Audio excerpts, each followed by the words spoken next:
Հունիսին, երբ Սամվել Կարապետյանը ձերբակալվեց եւ պրոցեսներ մեկնարկեցին,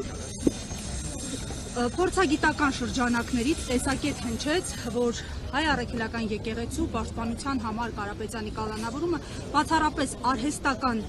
առիթ է Կարապետյանի ձեռքից հեծը խլելու համար եւ այն թուրքական ինչ-որ ընկերության օտարելու նույնիսկ անուն ներգրվել Ակաս Ղազանչի հոլդինգի մաս կազմող ընկերություն նախ սրան անդրադառնաք լիցենզիայի ձգելուն ինչ է հաջորդելու եւ հավանական սցենար է արդյոք այս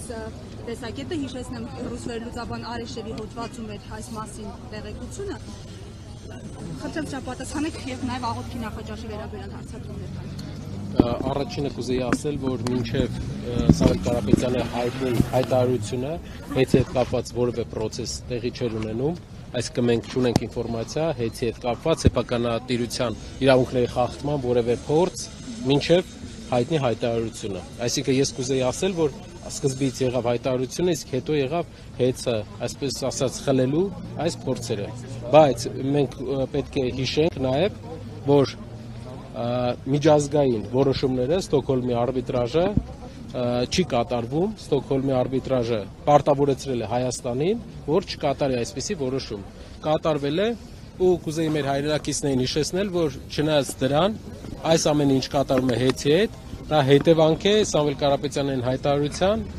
որ նա պաշտպանում է հայ առաքելական Սուրբ եկեղեցուն եւ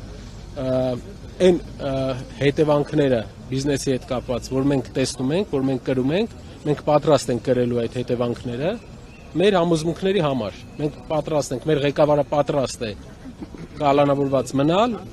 իր համոզմունքների համար։ Այսինքն շատերը խոսում են, ասում են, որ մարդիկ, հայ գործարարները միայն գումար աշխատելու մասին են, բայց հայ գործարարները շատ հայ ձեռներեցներ նաև ունեն գաղափարական մեծ հենք, որի արդյունքում նրանք պատրաստ են բոլոր ճնշումների, պատրաստ են ֆինանսական կորուստների, միայն իրենց գաղափարների հետևից գնալու համար։ Ռոմանոս Պետրոսյանն էր անդրադարձել ձեզ, նաև նշելով, որ մասնավորապես դուք եւ Սամվել Կարապետյանը պիտի իրեն շատ շնորհակալ լինեք, որովհետեւ ինքը հեծում մեծ խնայողություններ է արել։ Այսպես ասեմ, եթե չլիներ սեփականության իրավունքի ոտնահարումը, մենք կարող էինք դիտարկել, թե ինչ խնայողություններ են եղել եւ ինչ արդյունքներ են եղել։ Սակայն կառավարչի նշանակումը զուգորդվել է սեփականության իրավունքի շատ կոպիտ խախտմամբ։ Այդ պատճառով մենք չենք կարող շնորհակալ լինել որևէ մեկին, ով գործիք է հանդիսացել ակամայից թե կամայից, որ Հայաստանում սեփականության իրավունք ոտնահարվի։ Պաշտպանում են, նշում են, որ պետության շահերն են պաշտպանում, նշում են եւ նույնիսկ նշել են, որ ձեզ հետ ցանկացել են հանդիպել, քննարկել հենց այս դրվագները։ Մենք չենք դիտարկում օրինական քայլ կառավարչի նշանակումը, այդ իսկ պատճառով հանդիպումը ես ձեռնպահ եմ մնացել հանդիպումից։ Իսկ իշխանությունները նաև հիշատակում են կքննարկեն, հա, եթե համաձայնության չկա, գերակա շահ կտանաչվի։ Իրենք կարող են Հայաստան բոլոր խանութները, բոլոր կրպակները մի օր սկսեն գերակա շահ ճանաչել։ Մենք պետք է հիշենք, որ զարգացած երկիր ունենալու համար գործարարը, ներդրողը պետք է վստահ լինի, որ իր ներդրումը պաշտպանված է։ Հայաստանում մարդկանց մեծ գործարարի ներդրումը պաշտպանված է, թե չէ։ Հիմա իշխանությունները անդադար հիշատակում են Սամվել Կարապետյանի խոսքը, որ ասել է թքած ունեմ հեծի վրա եւ իրենք դա մեջբերում են անդադար։ Շատ կարևոր է, որ որևէ ակտիվ, որևէ ընկերություն,